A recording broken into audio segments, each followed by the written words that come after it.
Please subscribe our channel. ایک ضعیف شخص ٹرین میں سفر کر رہا تھا۔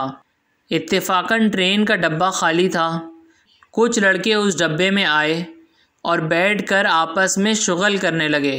ایک نے کہا، آؤ ٹرین کی زنجیر کھینچیں۔ دوسرے نے کہا کہ اس زنجیر کو کھینچنے کی سزا پر 2000 روپے جرمانہ اور 6 ماہ کی قید ہے۔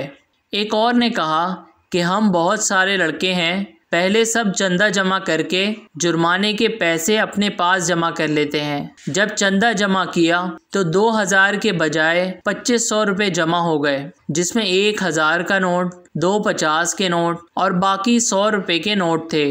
چندے کے پیسے پہلے لڑکے نے جیب میں رکھے اور زنجیر کھینچ دی۔ جب ٹی ٹی کانسٹیبل کے ساتھ آیا تو لڑکوں نے کہا کہ زنجیر تو اس ضعیف شخص نے کھینچی ہے۔ ضعیف شخص کہنے لگا کہ جناب میں بہت مجبور تھا، اس لیے میں نے کھینچی ہے۔ ٹی ٹی کہنے لگا، جناب ایسی کیا مجبوری تھی؟ ضعیف شخص کہنے لگا کہ جناب میرے پاس صرف 2500 روپے تھے جو ان لڑکوں نے مجھ سے چھین لیے، اور وہ پیسے اس پہلے لڑکے کے پاس ہیں، اور اس میں 1000 کا نوٹ، 50 کے 2 نوٹ اور باقی 100 کے نوٹ ہیں۔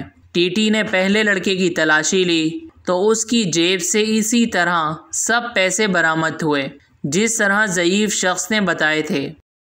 ٹی ٹی نے تمام پیسے ضعیف شخص کو واپس کر دیے اور لڑکوں کو اگلے اسٹیشن پر اتار کر پولیس کے حوالے کر دیا۔ پولیس کے ساتھ جاتے ہوئے لڑکوں نے ضعیف شخص کو غصے سے دیکھا تو ضعیف شخص اپنی داڑھی پر ہاتھ پھیر کر بولا، یہ بال ایسے ہی سفید نہیں ہوئے ہیں۔ Please subscribe our channel.